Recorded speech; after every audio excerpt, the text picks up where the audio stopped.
যে কোরবানি জিনিসটা কি।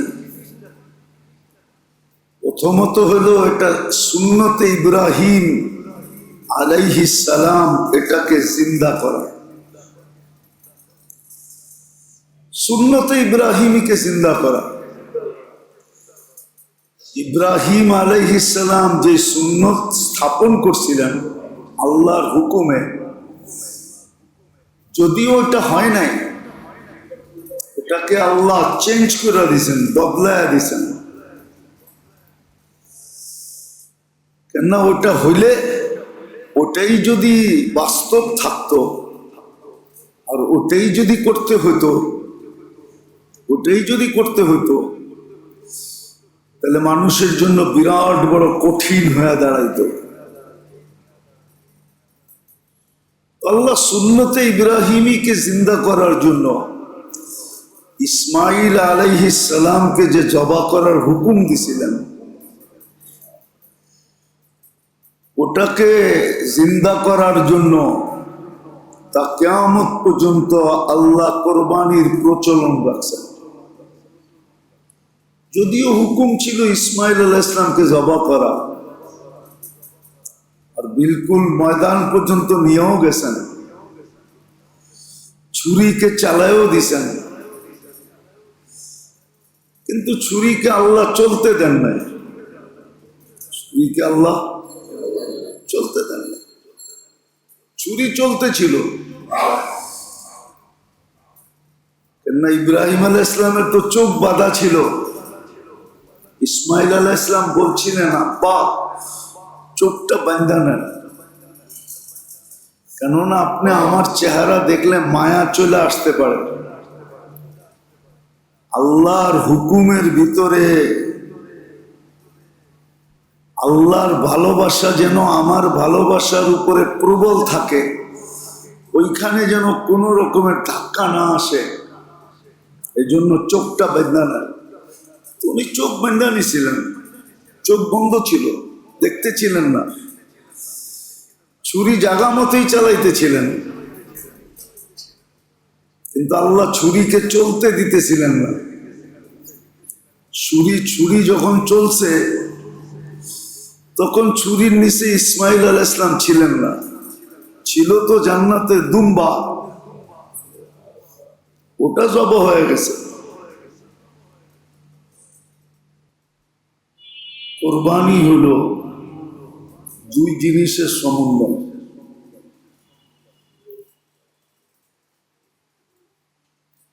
একটা হলো, প্রথম হলো ইব্রাহিম আলাইহিস সালামের সুন্নতকে জিন্দা করা। ওনার যে সুন্নত ছিল, সুন্নতে ইব্রাহিমী বলে এটাকে। প্রথম তো হলো সুন্নতে ইব্রাহিমীকে জিন্দা করা। ইব্রাহিম আলাইহিস সালামের যে সুন্নত,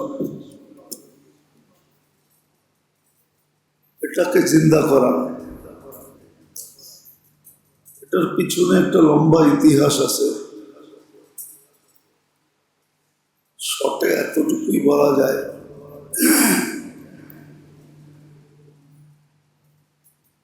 আল্লাহর পক্ষ থেকে যে হুকুম আসছিল ইসমাইল আলাইহিস সালামকে জবা করা, ওই হুকুমকে, ওই সুন্নতকে, কেননা মা বাবার কাছে নিজের জীবনের যে সন্তানের জীবন দামি হয়। কেননা সন্তান যখন চলে আসে, সন্তান যখন দুনিয়াতে আসে, এটা চিরসত্য। মা বাবা নিজের সব কিছু বিসর্জন দিয়া সন্তানকে মানুষ করতে চায়, বড় করতে চায়, যা তার ভিতরে আছে তার চেয়ে বেশি উন্নত করতে চায়। মা বাবা বিলীন হইতে থাকে, সন্তান আস্তে আস্তে আস্তে বড় হতে থাকে। একদিন মা বাবা মাটির সাথে মিশা যায়, সন্তানের অস্তিত্ব টিকা থাকে। সুন্নতে ইব্রাহিমী এর বিপরীত ছিল না। ইসমাইল আলাইহিস সালাতু ওয়াস সালামের সাথে ইব্রাহিম আলাইহিস সালাম মানুষ হিসাবে, বাবা হিসাবে মহব্বতের মাত্রাটা ওইভাবেই বাড়তেছিল।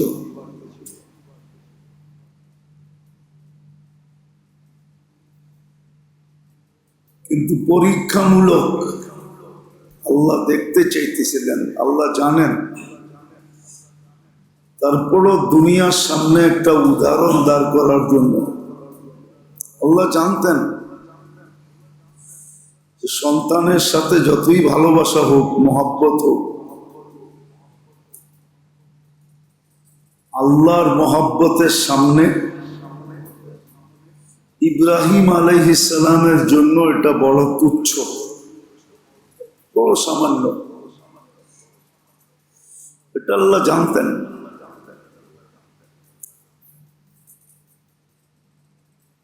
কিন্তু কিছু জিনিসের প্রমাণ দিতে হয়। ইব্রাহিম আলাইহিস সালাম আল্লাহর খলিল কেন হইলেন, এটারও একটা প্রমাণ দরকার ছিল। প্রমাণগুলোর ভিতরে এটাও একটা প্রমাণ যে ইসমাইল আলাইহিস সালামকে জবাহ করার হুকুম দেওয়া। দেখার বিষয় ছিল যে সন্তানের ভালোবাসার মাঝে আর আল্লাহর হুকুমের মাঝে কোনো প্রতিবন্ধকতা সৃষ্টি করে কিনা। এটা দুনিয়াকে দেখানোর বিষয় ছিল, আল্লাহর দেখার বিষয় ছিল না। আল্লাহ তো জানতেন যে ইব্রাহিম আলাইহিস সালাম কি করবেন, কিন্তু দুনিয়াকে দেখানোর বিষয় ছিল, যাতে দুনিয়া এই কথা মানতে রাজি হয়। সহি ব্রেনওয়ালারা, যাদের এটা ঠিক রাখছেন আল্লাহ, আর যাদের ঠিক নাই এরা ওই সময় প্রশ্ন করছে, এখনো করতেছে। যেমন আমাদের সমাজের কিছু লোক আছে যারা এখনো প্রশ্ন করে, একদিনে এতগুলা প্রাণীকে বধ করার কি দরকার? প্রাণী হত্যা মহাপাপ, ঠিক না? আমাদের সমাজে এখনো কিছু লোক আছে যারা বইলা বেড়ায়, এতগুলা গরু ছাগলকে জবাহ করার কি দরকার? এগুলো তো প্রাণী, ঠিক না? প্রাণী যদি আপনি বলতে চান তাহলে উদ্ভিদও একটা প্রাণী। উদ্ভিদ বোঝেন কি? গাছপালা, শাক সবজি, ঠিক না? তাইলে তো শাকসবজিও খাওয়া যাবে না, ঠিক না? খাইবেন কি হাওয়া? ওদেরকে হাওয়া খাইতে দেওয়াই উচিত, কেননা উদ্ভিদ ও বিজ্ঞান বলে একটা প্রাণী, ঠিক না? উদ্ভিদ কি প্রাণী না? কি আপনারা স্বীকার করেন না? বিজ্ঞান বলে না? তো উদ্ভিদও তো একটা প্রাণী। এই যে শাক সবজি খায় যারা বলে আমিষ, কি আমিষও তো একটা উদ্ভিদের অন্তর্ভুক্ত, ঠিক না? হ্যাঁ, কি গাছের থেকে যে লাউটাকে কাটেন, ক্ষেতের থেকে যে সবজিটা উঠান, এটাও তো একটা উদ্ভিদ, এটাও তো একটা প্রাণী, ঠিক না? কি এটাও তো খাওয়া যাবে না, ঠিক না? এটাও তো বধ করাই হয়, ঠিক না? কি বলেন? ওদের জিজ্ঞাসা করলে আল্লাহ জানে কি জবাব দিবে। যাক, এটা আমার আলোচ্য বিষয় না। আমার বুঝানোর উদ্দেশ্য হলো কোরবানিটা কি জিনিস। এত হলো ইব্রাহিম আলাইহিস সালামের সুন্নতকে তাজা করা, জীবিত করা, সুন্নতের প্রতিফলন ঘটানো। এটা তো আল্লাহর ইহসান। যদি আমি স্বীকার করি যে আমাকে আল্লাহ অস্তিত্ব দিছে, আল্লাহ আমার মালিক, কে মালিক? কে? অস্তিত্ব দিছে কে? তাহলে মালিকের অধিকার আছে, ঠিক না? মালিকের অধিকার থাকে না, থাকে না? মালিকের একটা অধিকার থাকে। হ্যাঁ, দুনিয়ার মালিকদের অধিকার এটার দ্বারা ভিন্ন। কতটুকের মালিক এই হিসাবে এটার অধিকার নির্ণয় হয়, ঠিক না? আল্লাহ তো আমাদের 100% মালিক, ঠিক না? না 2-1% কম আছে? নাই? তাহলে যদি আল্লাহ 100% মালিক হয়, তো আমার উপরে আল্লাহর 100% অধিকার আছে। মিল্কিয়াতের উপরে কতটুকের মালিক এটার উপরে অধিকার নির্ণয় করে। অধিকার এটার উপরে নির্ভর করে যে কতটুকের মালিক। আল্লাহ তো আমাদের পূর্ণাঙ্গ মালিক। 100% মালিক হলো আল্লাহ আমাদের, শুধু আমাদের না। লিল্লাহি মুলকুস সামাওয়াতি ওয়াল আরদ। আকাশ জমিন আর ভিতরে যা কিছু আছে সমগ্র সৃষ্টির 100% মিল্কিয়াত আল্লাহ। আর এটার জন্য কোনো দলিলের প্রয়োজন হয় না, এটাই সত্য। বিদায় 100% অধিকার আল্লাহর। তারপরও আল্লাহর ইহসান, দয়া আর মায়ার বিকাশ। আল্লাহ আমাদেরকে হুকুম ওই হিসাবে দেন নাই যে হিসাবে দেওয়া দরকার ছিল। 100% মালিক হিসাবে যেমন হুকুম দেওয়া দরকার ছিল, এখন হুকুম আল্লাহ আমাদেরকে দেন নাই। যদি দিতেন তাহলে মানুষও সমস্ত প্রাণীর মতো, মানুষও সমস্ত প্রাণীর মতো, সমস্ত সৃষ্টির মতো আল্লাহর হুকুমে বাধ্য হতো। স্বাধীনতা বলতে কিচ্ছু থাকতো না, কিন্তু আল্লাহ আমাদেরকে ইচ্ছা স্বাধীনতা দিয়েছে। যার কারণেই যারা বলে বা মতবাদ দাঁড় করায়, এরা মতবাদ দাঁড় করাইতে পারতেছে যে এতগুলা প্রাণীকে হত্যা করার দরকারটা কি?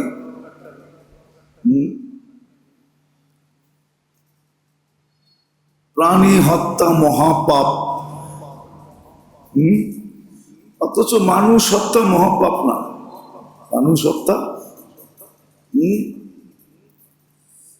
মানুষ হত্যা মহাপাপ। পাপ যদি পাপ হইতো তাহলে এত হত্যা হয় কি করে? আপনি বলতেছেন মানুষ হত্যা মহাপাপ, যদি পাপই হতো তাহলে মানুষ হত্যা হয় কি করে? না হয় না হত্যা? কি করে হত্যা হয়? কিছু লোক এই পেশাকে কি করে বেছা নেয়, যাদেরকে আমাদের ভাষায় কিলার বলে। কিলার, ওদের এটা পেশা না? না পেশা না?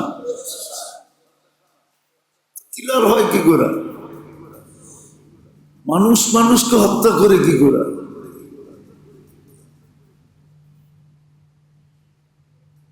যেটা আমি বুঝাইতে চাইতেছি, আল্লাহ করুক বুঝে আসো যে কোরবানি জিনিসটা কি।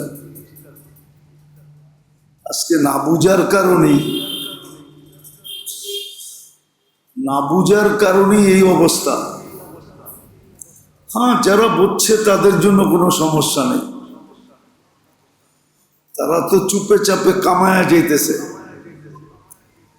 কালকে যখন দেখবে যে 2.5 মনের গরু 70 গুণ বাইরা ওজন হয়ে দাঁড়াইছে, না কোরবানি আপনি যতটুক দিবেন কিয়ামতের মাঠে এটা 70 গুণ বাইরা দাঁড়াবে। 1 মনেরটা 70 গুণ হবে, 70 গুণ বাইরা আপনার আমল নামায় যা দাঁড়াবে, আমল নামার পাল্লায় দাঁড়াবে। আমল নামার শুধু পাল্লায় দাঁড়াবে না, কিতাবে লেখা পাওয়া যায়। আবার এটাও বলতে পারে যে আমার পিঠে চলো, আমি তোমাকে জান্নাতের গেট পর্যন্ত পৌঁছে দিয়ে আসি। যাদের বুঝে আসবে এদের জন্য কোনো প্রশ্ন নাই। প্রশ্ন তো হলো যে সমাজ এটাকে বোঝে না, সমাজের কিছু লোক উল্টা পাল্টা প্রশ্ন দাঁড় করায়, দাঁড় করায়। আবার এটা টকশোতেও প্রচার হয়, টকশোতে। মিডিয়াওয়ালাদেরকে দোয়া দেওয়া দরকার। মিডিয়াওয়ালারা যদি টকশোতে দান না করাইতো তাহলে এই চেহারাগুলা চিনতে আমাদের কষ্ট হতো। মিডিয়াওয়ালারা এগুলারে দাঁড় করানোর কারণে আমরা এই চেহারাগুলা চিনতে পারতেছি, নাইলে এই চেহারাগুলা লুকাইতই থাকতো, কেউ চিনত না। এই জন্য মিডিয়াওয়ালাদেরকেও দোয়া দেওয়া দরকার যে মিডিয়াওয়ালারা এদেরকে খুঁজা কি চাচু খাওয়ায়া টাওয়ায়া, বিস্কিট টিস্কিট ভালো কিছু খাওয়ায়া টাওয়ায়া টকশোতে বসায়া জাতির সামনে চেহারাটাকে খুলে দেয় যে আরে চিনা রাখো। এ কিন্তু এই মতবাদ আদর্শের লোক। তাহলে মিডিয়াওয়ালারা যদি টকশোতে না উঠাইতো আপনি কোনো নাস্তিককে চিনতেন না, চিনতেন নাকি? মিডিয়াওয়ালারা যদি না উঠাইতো আপনি কোনো ভুয়াকে চিনতেন না। ভুয়া চিনেন? ভুয়া চিনেন না? মিয়া স্লোগান টোলোগানও মনে হয় শোনেন টোনেন না, এদেরকে আপনি চিনতেন না। এটা মিডিয়াওয়ালাদের বড় এহসান, এদের জন্য দোয়া করা উচিত। এরা খুঁজা টকশোতে নিয়ে বসায় দেয়, আর জাতির সামনে ও ভাবতেছে ও বড় ফেমাস হইতেছে। কি ওর ব্রেনের ভিতরে থাকে আমি খুব ফেমাস, জাতি আমার টকশো শুনতেছে। কিন্তু মিডিয়াওয়ালারা যে বড় চালাকির ভাবে জাতির সামনে ওর চেহারা তুইলা দইরা ওরে ল্যাংটা করে দিছে এটাও জানে না, ওরে উন্মোচিত করে দিছে। আমি যেটা বুঝাইতেছিলাম, আমার এটা আলোচ্য বিষয় না, কথায় কথা চলে আসলো যে কোরবানি জিনিসটা কি। প্রথমত হলো এটা সুন্নতে ইব্রাহিম আলাইহিস সালাম, এটাকে জিন্দা করা। সুন্নতে ইব্রাহিমীকে জিন্দা করা। ইব্রাহিম আলাইহিস সালাম যে সুন্নত স্থাপন করছিলেন আল্লাহর হুকুমে, যদিও এটা হয় নাই, এটাকে আল্লাহ চেঞ্জ করে দিয়েছেন, বদলায় দিয়েছেন। কেননা ওটা হইলে ওটাই যদি বাস্তব থাকতো আর ওটাই যদি করতে হতো তাহলে মানুষের জন্য বিরাট বড় কঠিন হয়ে দাঁড়াইতো। আল্লাহ সুন্নতে ইব্রাহিমীকে জিন্দা করার জন্য ইসমাইল আলাইহিস সালামকে যে জবা করার হুকুম দিছিলেন, ওটাকে জিন্দা করার জন্য তা কিয়ামত পর্যন্ত আল্লাহ কোরবানির প্রচলন রাখছেন। যদিও হুকুম ছিল ইসমাইল আলাইহিস সালামকে জবাহ করা, আর বিলকুল ময়দান পর্যন্ত নিয়েও গেছেন, ছুরিকে চালায়ও দিছেন, কিন্তু ছুরিকে আল্লাহ চলতে দেন নাই। ছুরিকে আল্লাহ চলতে দেন নাই, ছুরি চলতেছিল। কেননা ইব্রাহিম আলাইহিস সালামের তো চোখ বাঁধা ছিল। ইসমাইল আলাইহিস সালাম বলছিলেন, আব্বা চোখটা বাঁধা নেন, কেননা আপনি আমার চেহারা দেখলে মায়া চলে আসতে পারে। আল্লাহর হুকুমের ভিতরে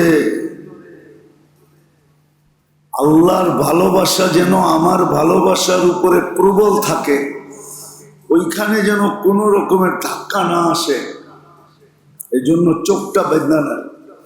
উনি চোখ বেঁধা নিছিলেন, চোখ বন্ধ ছিল, দেখতেছিলেন না, ছুরি জাগা মতোই চালাইতেছিলেন, কিন্তু আল্লাহ ছুরিকে চলতে দিতেছিলেন না। ছুরি যখন চলছে তখন ছুরির নিচে ইসমাইল আলাইহিস সালাম ছিলেন না, ছিল তো জান্নাতের দুম্বা, ওটা জবাহ হয়ে গেছে। যাক, বাপ বেটার যে এক ঐতিহাসিক মুহূর্ত, এটাকে তা কিয়ামত পর্যন্ত জিন্দা রাখার জন্য কোরবানি হলো সুন্নতে ইব্রাহিমী।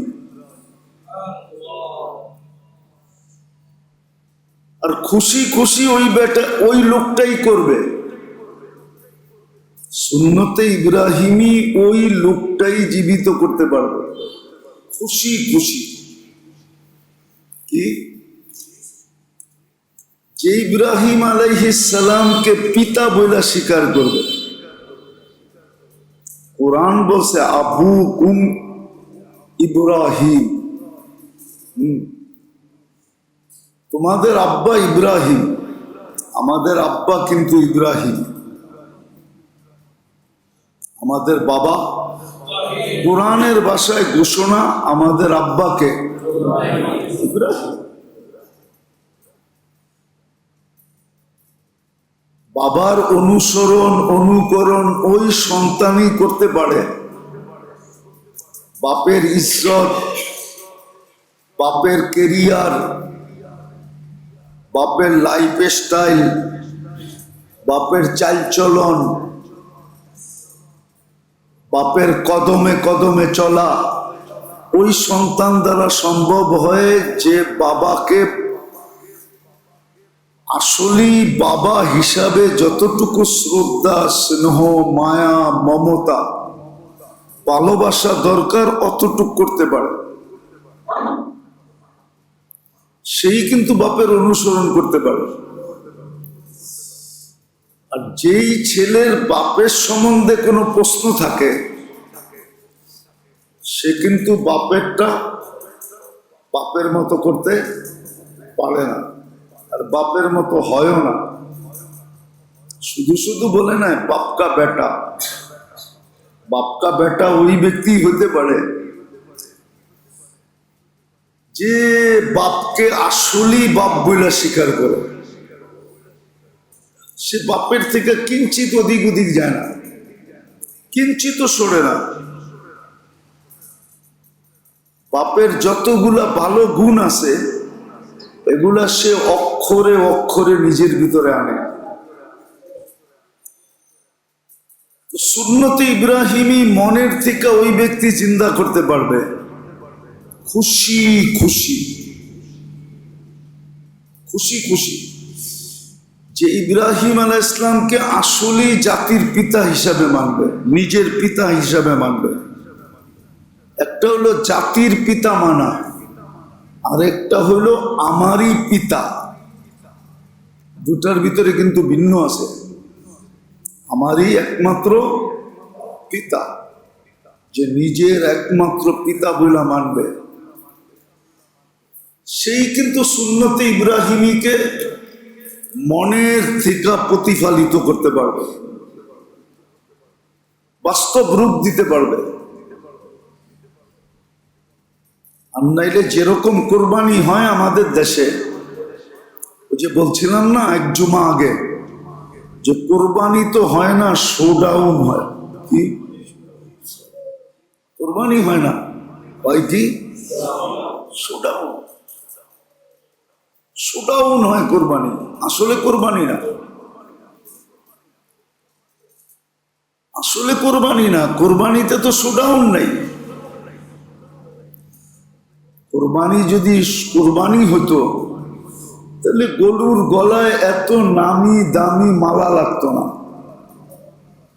এত নামি দামি মালা পরানো হতো না। বাংলাদেশে এরকমও আছে, গরু কিনা আনার সময় পিছনে ব্যান্ড পার্টি থাকে, দেখছেন? হ্যাঁ, কি থাকে না?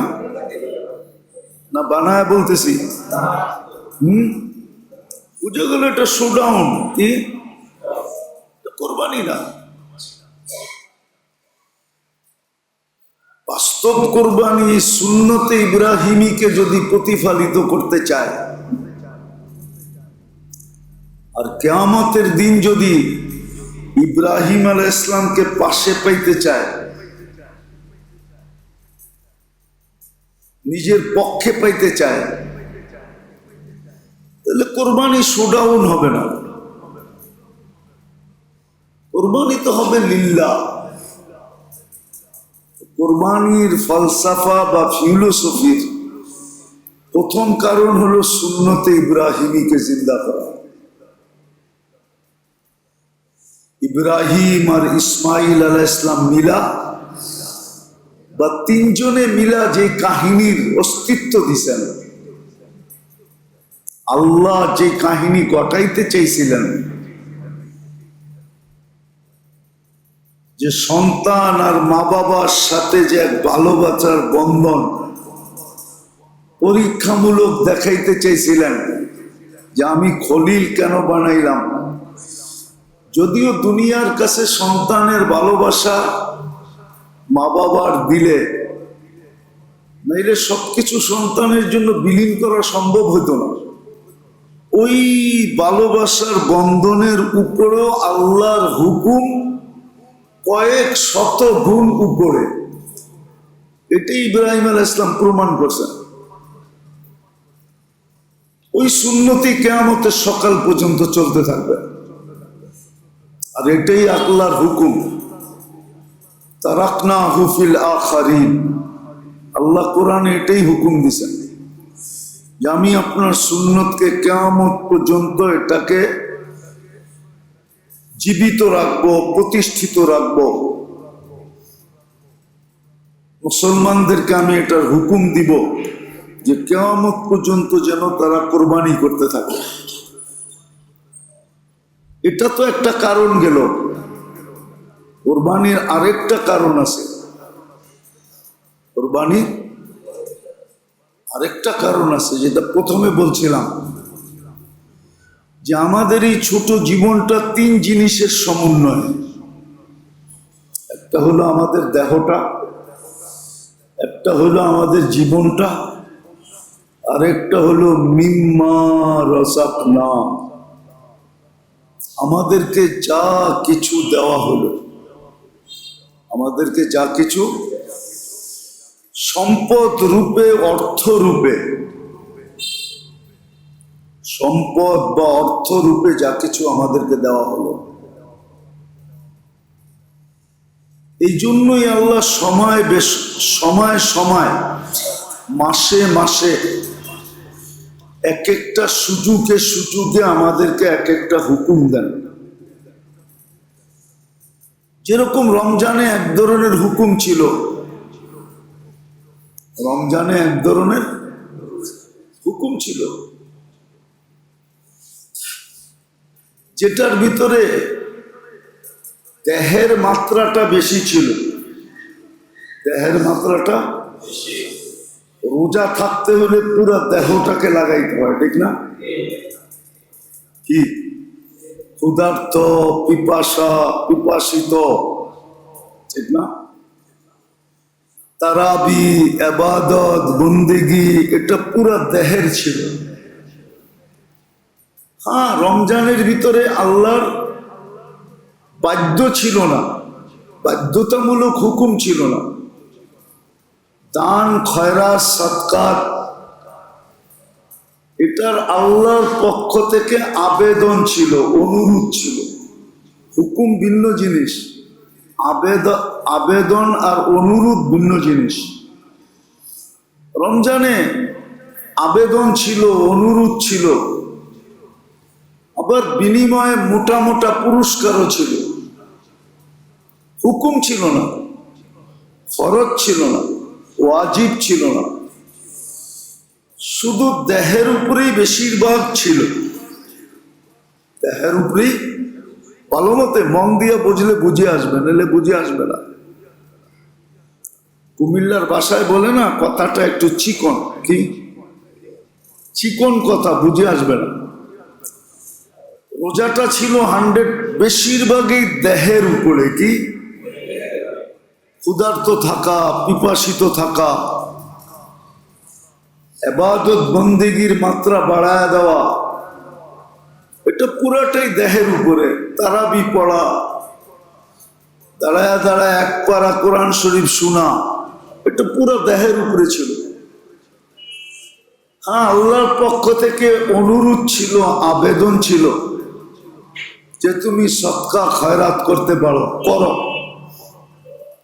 আবার এর বিনিময়ে মোটা মোটা পুরস্কারও ছিল, মোটা মোটা। একটা উদাহরণ দিলে দেখা যাবে, রমজানে আল্লাহ জান্নাত পাওয়া যতটুকু সহজ আর জান্নাতকে যতটুকু সস্তা করছিলেন, এরকম সস্তা সারা বৎসরে কখনো হয় না। রমজানে এক ডোব পানির বিনিময়ে জান্নাত ছিল। এক ডোব পানির বিনিময়ে কি ছিল? এরকম সস্তা ছিল। তো রমজানে বেশিরভাগ ছিল দেহের উপরে। আবার বলবেন রমজান তো জাকাতের মাস, জাকাতের মাস, জাকাতের মাস ছিল না। হ্যাঁ, এটাও যদি আমরা দেখি তো এটা শুধু মালের উপরে ছিল। কি এটার সাথে জানের কোনো সম্পর্ক? শুধু সম্পর্ক কিসের সাথে? মালের সাথে। আর হজের সম্পর্ক আবার দুটার সাথে। হজের সম্পর্ক দুটার সাথে।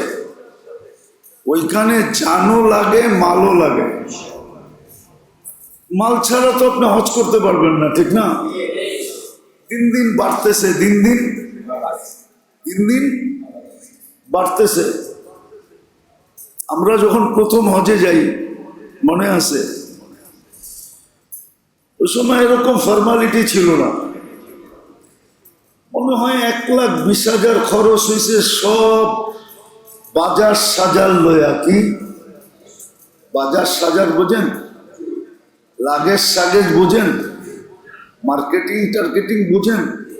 সব লয়া। শুধু আমাদেরকে ভিসা টিকিট দিয়ে প্লেনে উঠে দিছে। আমার এখনো মনে আছে, এখনো 2-1 জীবিত আছে। আমাদের এই মসজিদের কেশিয়ার সাহেব গনি ভাই এখনো জীবিত আছে। আমার মনে আছে, ওনাদেরকে বসায়া রাইখা ঘর ঠিক করছেন। বসায়া রেখা যে বসেন, হোটেল ঠিক করে আসে। ওই সময় 1,20,000 এরকমই মনে হয় খরচ গেছে। আর এখন তো 7 লাখ টাকা, ঠিক না? কি তো হজের ভিতরে দুটা জিনিস সংমিশ্রিত। একটা হলো শরীরটাকেও লাগাইতে হয়, আর একটা মালকেও লাগাইতে হয়। তো রয়ে গেল একটা জিনিস রোজার ভিতরে, ওইখানেও দেখলে দেখা যায় দুটা জিনিস। অনুরোধ আবেদনের দিকে যদি দেখি তো ওইখানেও দুটা জিনিস ছিল, একটা দেহ আর একটা হলো দান খয়রাত সদকাত, এটার দ্বারা মাল। আর হজের ভিতরে দুটা, একটা হলো শরীর আর একটা হলো কি মাল। এই জন্য হুকুমই দিছেন, বরং হজের ভিতরে শরীরের চেয়ে আগে হলো মাল। মানিস্তাতা ইলাইহি সাবিলা, যে সমর্থ রাখে তার উপরে হজ, যে সমর্থ রাখে। রয়ে গেছে তিন জিনিসের ভিতরে এক জিনিস, সেটা হলো নফস। কি কি নফস রয়ে গেছে। আমার জানটা রয়ে গেছে, জান। কি জান রয়ে গেছে, জান। জান যেটাকে আপনি হায়াতও বলতে পারেন, যেটা থাকলে হায়াত থাকে, যেটা থাকে না তো হায়াত থাকে না। জান থাকলে হায়াত থাকে, জান না থাকলে হায়াত থাকে না। কোরবানি যদিও পশু রূপে দেওয়া হয়, কিন্তু এটা আসলে নিজের জানটাকে কোরবানি করা হয়। যদিও রূপটা পশু, রূপটা পশু, রূপটা কি পশু, কিনতে লাগে কি টাকা। যদিও রূপটা কি পশু, কিনতে লাগে টাকা, কিন্তু এটার ভিতরে আরেকটা জিনিস লুকায়িত আছে, সেটা হলো নিজের জানটা, মনটা, আত্মাটা, রুটা। রু যেটাকে বলে, আত্মা যেটাকে বলে, নফস যেটাকে বলে, মন যেটাকে বলে, এক এক জায়গায় যায় এক একটা নাম ধারণ করে। হায়াত যেটাকে বলে, নিজের জীবনটাকে কোরবান করা, এটা হলো কোরবানির দ্বিতীয় ফলসাফা, নিজেকে কোরবান করে দেওয়া। যদিও রূপটা পশু, রূপটা, কেননা কোরআন যদি আপনি দেখেন তো আমাদের নফস যেটাকে বলে, আত্মা যেটাকে বলে, আত্মা যেটাকে বলে কোরআনের শব্দে যদি দেখেন তাহলে এটার আসল রূপটা কিন্তু পশুর রূপই। নাইলে কোরআন কেন বললো ইন্না নফসালা আম্মারা? কোরআন ইঙ্গিত দিছে এটা কিন্তু পশু।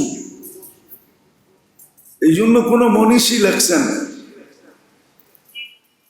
আমাদের মন বা রূ বা নফস বা আত্মা, এটাকে যদি আপনি মন চাহির উপরে উঠান,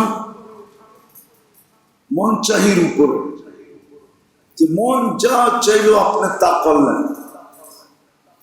তো মনীষী লেখছে তারাহু বাহিমা, তোমার মনটা চতুষ্পদ প্রাণীতে রূপান্তরিত হয়ে যাবে। প্রাণী আর তোমার ভিতরে কোনো পার্থক্য থাকবে না। প্রাণী আর তোমার ভিতরে কোনো পার্থক্য। যেমন আমাদের সমাজে আছে কিছু লোক, বললে আবার মিডিয়ায় কথা চলে যাবে, কিন্তু বইলেই ফেলি, ঠিক না? বলমু আবার হিতে বিপরীত হতে পারে। এটার জন্য আমাকে প্রস্তুত রাখতে হবে, ঠিক না? হতে পারে হিতে বিপরীত।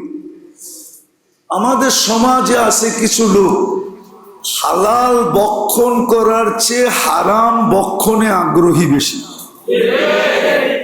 আছে না? একটা দুটা দেখামু, দেখামু। হালাল বক্ষণের চেয়ে হারাম বক্ষণে,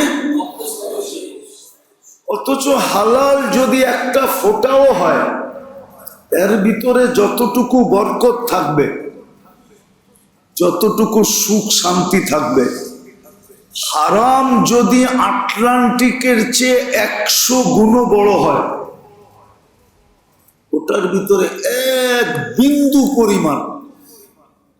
বিন্দু পরিমাণ কি নাই? বরকত নাই, সুখও নাই, শান্তিও নাই। কিন্তু আমাদের সমাজে কিছু মানুষ দেখা যাবে ঘুষে এমন অভ্যস্ত হয়েছে যে ঘুষ ছাড়া ওর কিচ্ছু ভালো লাগে না। নাই নাই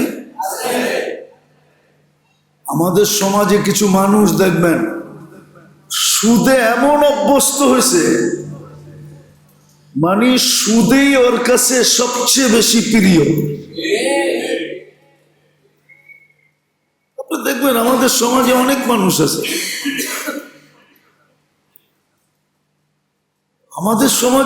মানুষ আছে, যার কাছে জানের চেয়ে চুরি প্রিয়। কি চুরি, ছিনতাই, যেটাকে এক শব্দে যদি বলেন 2 নম্বরই। কি 2 নম্বরই প্রিয়, ঠিক না? 1 নম্বর ওর কাছে কিনা ভালো লাগে না, 2 নম্বরই ওর কাছে ভালো লাগে। 2 নম্বরই ওর কাছে ভালো লাগে। কারণ এটা ওই যে বললো না, নফস আসলেই একটা পশু, নফস আসলেই, আত্মাটা আসলেই একটা পশু। যদি এটাকে কোরবানি না করা হয়, যদি এটাকে কোরবানি না করা হয়, জবাহ না করা হয়, এই জন্য লেখছেন যিনি, সুন্দর লেখছেন, ইদা আকামতাহু আলা শাহওয়াতি তারাহু বাহিমা, যখন এটাকে মন চাহির পিছনে চালাবে তো তুমি এটাকে চতুষ্পদ প্রাণী পাবে। ইদা আকামতাহু আলাল গাযাবি, যখন তুমি এটাকে রাগের উপরে উঠাবে আর কন্ট্রোল করবে না, রাগের উপরে উঠাবে আর রাগটা কি করবে না? কন্ট্রোল করবে না। যদিও রেখা আছে, রেগে গেলেন তো হেরে গেলেন, রেগে গেলেন কি, অন্যের কাছে হারা তো পরের কথা, আপনি নিজেই নিজের কাছে আগে হেরা যাবেন। তো বলছে যখন রাগের উপরে উঠাবেন, তারাহু সিবাআ, তখন ওই মানুষটাকে হিংস্র প্রাণীর মতো দেখা যাবে। হিংস্র প্রাণী যেরকম তার লাভ হয় না, কিন্তু অপরের ক্ষতি করে ফেলে, ছাইরা চিরা শেষ করে ফেলে, কিন্তু ওর নিজের কোনো লাভ হয় না। কি হয় না? লাভ হয় না। এই জন্য যে লেখছেন খুব সুন্দর লেখছেন, আরো আছে 4টা, আরো আছে। ইদা ওয়াকা ফিল মাসিবাতি তারাহু তিফলান সাগীরা, ওয়াকা ফিল মাসিবাতি তারাহু তিফলান সাগীরা, এই বাহাদুর মানুষটা যখন বিপদে পড়ে, কঠিন বিপদে যখন পড়ে, চতুর্দিকে অন্ধকার দেখে, কাউকে যখন সহযোগী হিসাবে না পায়, তখন দেখবেন এই কঠিন মানবটা, যাদেরকে মিডিয়া, পেপার, পত্রিকায় শতবার না হাজারো বার লেখা হয়েছে লৌহ মানব। কি লৌহ মানব বোঝেন? কি লৌহ মানব কি? দুর্মিয়া মানে এটা লোহা দিয়া তৈরি। লৌহ মানব মানে লোহার তৈরি। যেরকম লোহায় কিচ্ছু হয় না, সেও কিচ্ছু হয় না। কিন্তু ওই মানুষটাই দেখবেন বিপদে পড়লে হাউমাউ করে কাঁদে। কি আপনারা দেখেন না? মানে মিডিয়া সিডিয়া দেখেন না, ঠিক না? আমিও যেরকম, আমার মুসল্লি এরকম, ঠিক না? সব বুজুর্গ মুসল্লি মিডিয়া সিডিয়া দেখে না যে লৌহ মানবটাও টার্মিনালে দাঁড়ায় হাউমাউ করে কাঁদতেছে, ঠিক না? চোখ দিয়া কি করতেছে? কবি যে লেখছে সত্য লেখছে। মুসিবতে পড়লে আর ধৈর্য ধারণ করতে পারে না, হাউমাউ করে কাঁদে। চতুর্থ লেখছেন, যদি আপনি আপনার মনটাকে জব না করলেন, আত্মাটাকে জব না করলেন, তাহলে চতুর্থ ধাপ হইল ইদা ওয়াকাফিল জুই তারাহু মাজনুনা। যখন কঠিন ক্ষুধায় পড়বে তো যা পাবে তা খাইতে থাকবে, যা পাবে যা পাবে। তখন বাসি বুসি দেখবে না, পচা টচা দেখবে না, যা পাবে তাই খাবে। ছিল এক সময়, ছোটবেলা দেখতাম, এখন তো নাই আলহামদুলিল্লাহ, সচ্ছলতা সবার কাছেই কম বেশি চলে আসছে। নাইলে এক সময় ঢাকা শহরেও দেখা যেত ডাস্টবিন থেকে উঠায় খাইতেছে। কি ডাস্টবিন থেকে? হ্যাঁ হ্যাঁ, আপনি মুখ ব্যাখ্যা করলে লাভ হবে না, আমরা নিজের চোখে দেখছি। একবারে ল্যাংটা কাল থেকে ঢাকা শহরে তো অনেক দেখছি। কি করবে? ক্ষুধার তাড়নায় খাইতেছে, ক্ষুধার তাড়নায়। আর মিডিয়ায় তো দেখাই যায়, যেই সমস্ত দেশে দুর্ভিক্ষ আসে মানুষ ক্ষুধার তাড়নায় কিনা খায়, ঠিক না? এটা হলো চতুর্থ। পঞ্চম আছে, পঞ্চম আছে, পঞ্চম ওয়াইদা সাবিয়া ইয়াকুনু মুতাকাব্বিরা। যখন পরিতৃপ্ত হয়ে যায়, পরিতৃপ্ত পেট যখন ভরে তখন অহংকারী হয়ে যায়। কি? অহংকারী হয়ে যায়। এই জন্য দেখবেন পেট ভরা সব মানুষগুলা অহংকারী। আমি এত কিছু খুলতে গেলাম না, মিডিয়ায় কথা চলে যাবে। কেন? মিডিয়া সারাক্ষণ আমাদেরকে ফলো করতে থাকে, এই জন্য কথা মাইপা বলতে হয়, কিন্তু না বললেও নয়, বুঝাইতে হবে। তো পঞ্চম হলো যখন পেট ভরা যায় তখন কি কি কি দেখবেন, যখন খালি থাকে তখন আপনার পাও ধরবো, আর যখন পায়া গেছে এখন আপনার চিনেই না। কাছে গেলেও কয়েক দূরে দাঁড়াও, ঠিক না? ঢুকতেই দিও না। অহংকারী হয়ে গেছে, মনে হয় বোঝেন টোঝেন না, ইশারা টিশারা। হ্যাঁ, এত ফেসবুক বোঝেন, এডি বোঝেন না? যুবক করে কইতেছি, ওরা দিয়ে এত ফেসবুক বোঝে, এত ইন্টারনেট বোঝে, ঠিক না?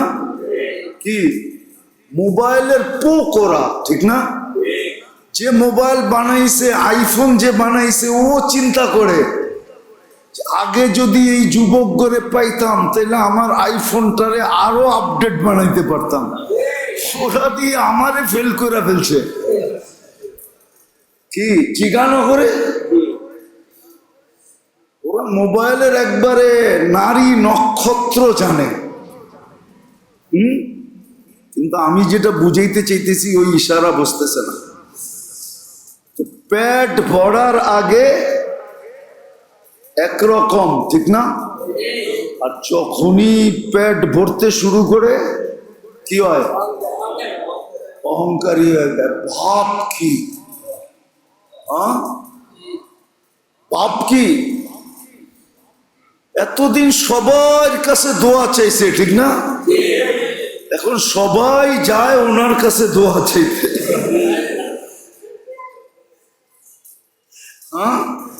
আবার দোয়া খালি হাতেও হয় না, খালি হাতে হয় দোয়া? অহংকারী হয়ে যায়, পেট ভরা শুরু হইলেই কি আরেকটা আছে বড় কঠিন। ইদা আগরাকাহু ফি নিয়ামিত তারাহু ফিরআউনা, যখন আল্লাহ নিয়ামত দিতে শুরু করে বা নিয়ামত পাওয়া যায় তখন ঠিক ফেরাউনকে ফেল করে দাঁড়ায় যায়। ফেরাউনও ফেল।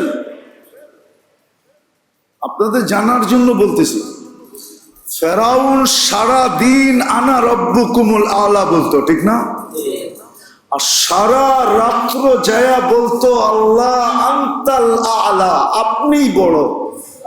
আমি তো মানুষের ধোঁকা দেওয়ার জন্য, আমার রাজত্ব টিকায় রাখার জন্য আমি সারাদিন লোকালয়ে বলি রব্বুকুমুল আলা, কিন্তু অন্ধকারেরটা তো কেউ দেখে না, কেউ জানে না। অন্ধকারে স্বীকার করি আপনি আলা। কিন্তু আমাদের সমাজের মানুষগুলার এরকম পাবেন না, যে কমসে কম রাত্রে স্বীকার করে, রাত্রেও স্বীকার করে না। আমার বুঝানোর উদ্দেশ্য ছিল কোরবানির ফলসাফা, ফিলোসফি। প্রথম নম্বর কারণ ছিল যে সুন্নতে ইব্রাহিমীকে জিন্দা করা। ইব্রাহিম আলাইহিস সালামের সুন্নত, যেটা আল্লাহর কাছে বড় প্রিয়, যে ইব্রাহিম আলাইহিস সালামের সুন্নতকে মনে প্রাণে একাগ্র চিত্তে এটাকে জিন্দা করবে, খোল্লাতের অংশ সেও পাবে। খোল্লাত বোঝেন? ইব্রাহিম আলাইহিস সালাম কি খলিলুল্লাহ, এটার নামই খোল্লাত। ওই ভালোবাসার একটা অংশ আপনিও পাবেন, কারণ আপনি মনে প্রাণে ওই সুন্নতকে জিন্দা করছেন। দ্বিতীয় কোরবানির ফলসাফা হলো, ফিলোসফি হলো, থিওরি হলো কোরবানি কেন। দ্বিতীয় হলো আমার ভিতরে যে একটা আত্মা আছে, যেটা সমন্বয়ে আমি গঠিত, ওটাকে মনের থিকা কোরবানি করে দেওয়া। ওটাকে কি করে দেওয়া? কোরবানি করে দেওয়া। যে কখনো যেন মন বা আমার আত্মাটা এই 6 জিনিসের কোনো জিনিসের উপরে উঠতে না পারে, কোনো জিনিসের উপরে উঠতে না পারে, ওই পর্যন্ত যেতে না পারে, শাহওয়াতের উপরে উঠতে না পারে, গজবের উপরে উঠতে না পারে, গজবের উপরে উঠতে না পারে। সবর যেন কখনো আমার হাতের থেকে না ছোটে। প্রয়োজন যতই আমাকে ঘিরা ধরুক, ঠিক না, হালাল হারামের পার্থক্যতা যেন আমার ভিতরে থাকে। প্রয়োজন যতই হোক,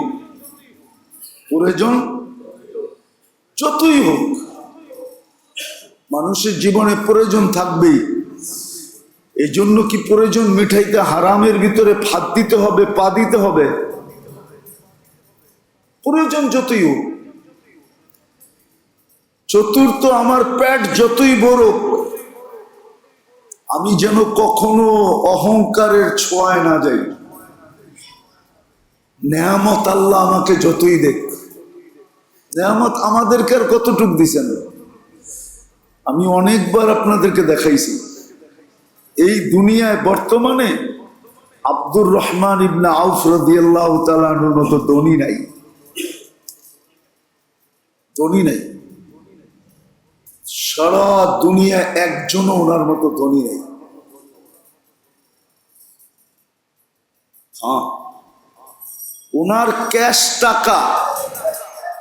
টাকা ছিল 47 লক্ষ কোটি। কত? আপনার দেশের 6 বছরের বাজেট। 47, 6 বছর না, 7 বছরের বাজেট। এটা হলো ক্যাশ টাকা।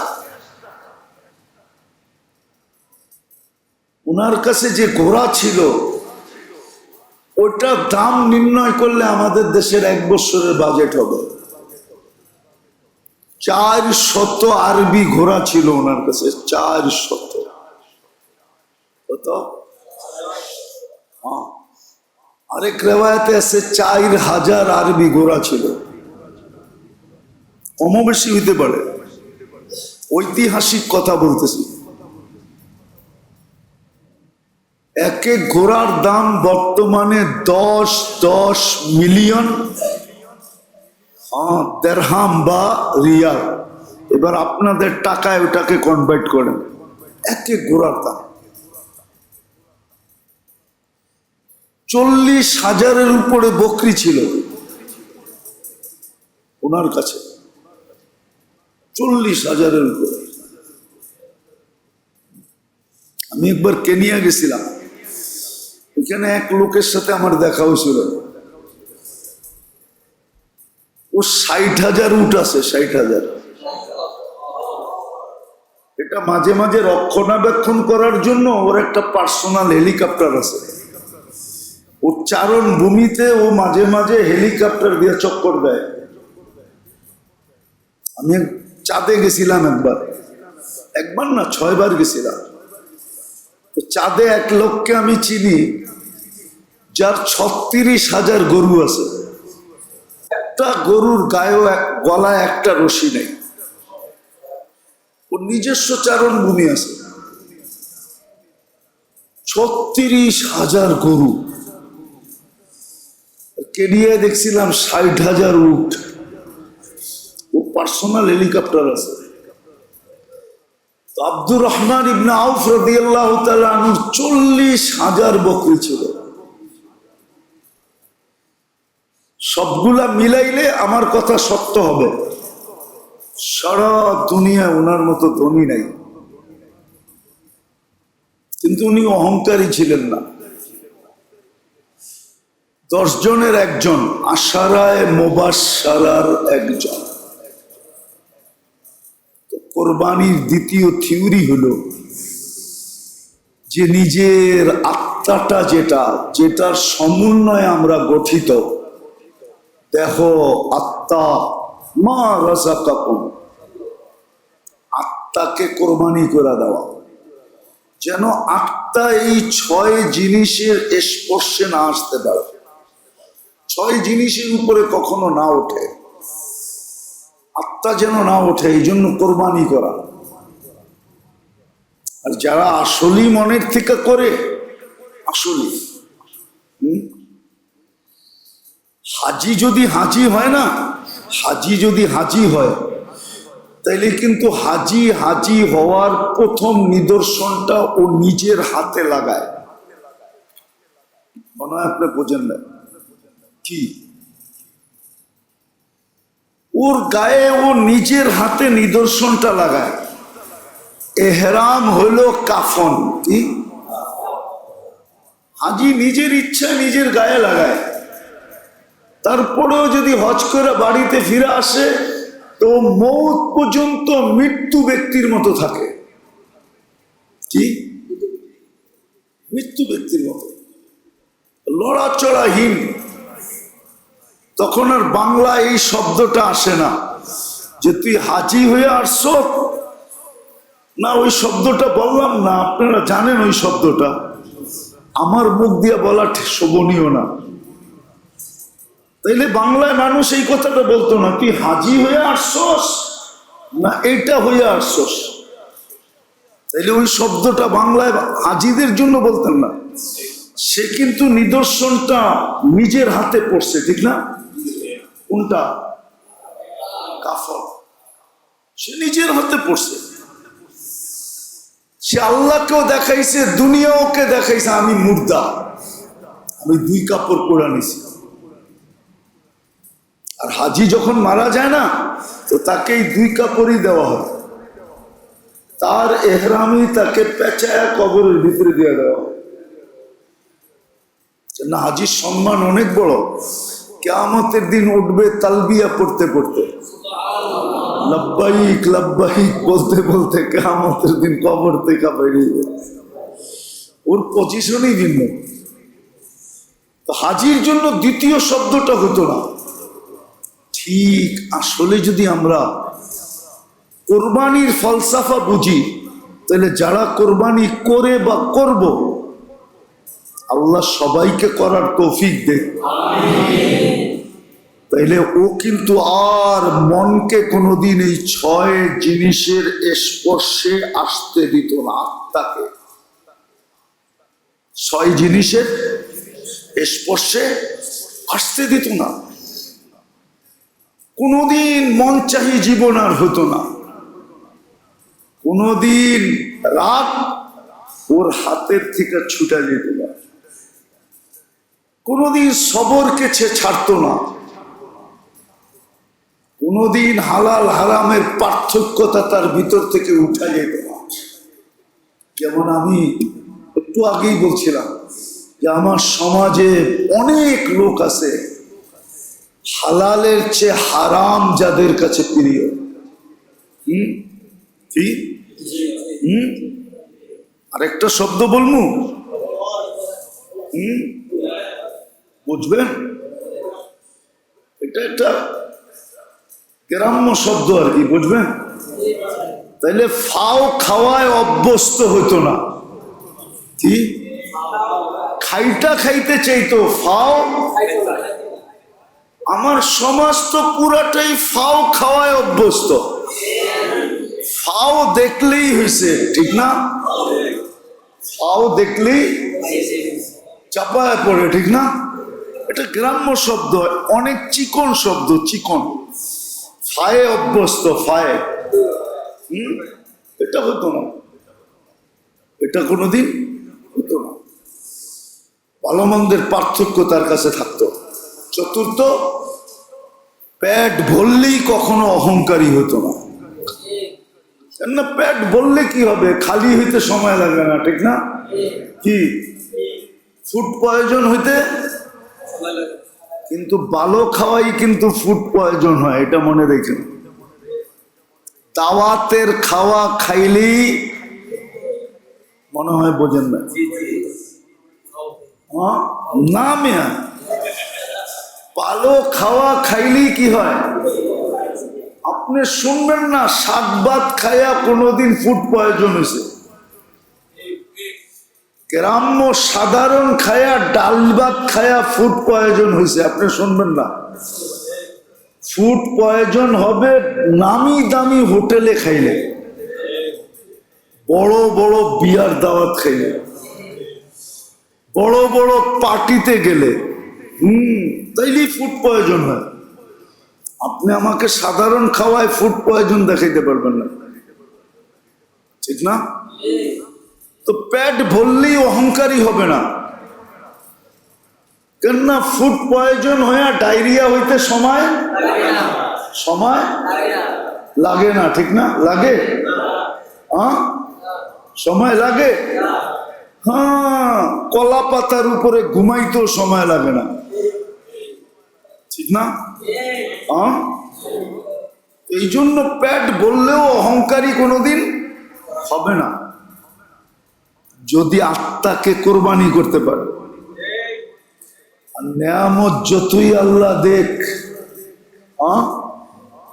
ও কোনোদিন ফেরাউন হবে না। ওরে যদি জিজ্ঞাসা করে এত তোমার কাছে, তো একটা শব্দ বলবে, যালিকা মিন ফাদলিল্লাহ। যালিকা মিন, আল্লাহর দান। কি আমার না, কার? কার? আল্লাহর দান। ও ফেরাউন হবে না, ও বলবে যালিকা ফাদলুল্লাহ, এটা আল্লাহর। আবার বলবে যালিকা মিন ইনদিল্লাহ। যেমন মারিয়াম আলাইহিস সালামকে জিজ্ঞাসা করছে, মারিয়াম এই ফলের সিজন তো না, তোর কাছে আনসিজনের ফল দিয়া টুকরি বড়া, কামড়া বড়া কর্তিকা। তো মারিয়াম আলাইহিস সালাম জবাব ছিল যালিকা মিন ইনদিল্লাহ, এটা আল্লাহ দিছে, আল্লাহ পাঠাইছে। তখন বড় লোক হইলে কি হবে না, ফেরাউন হবে না। এই জন্য দ্বিতীয় কোরবানির থিওরি ছিল, ফলসাফা ছিল যে কোরবানির অর্থ হল নিজের আত্মাকে, যদিও পশু জব করা হয় কিন্তু পশু রূপে নিজের আত্মাটাকে জব করা। এতটুকু আল্লাহ আমাদেরকে বুঝার তৌফিক দান করেন। আগামী জুমাগুলাতে যদি বাইচা থাকি তাইলে আরো ইনশাআল্লাহ খোলা হবে। দোয়া করেন আল্লাহ সুস্থতার সাথে বাঁচায় রাখুক। আমিন। তো দেখা যায় আসতে কইতেছেন।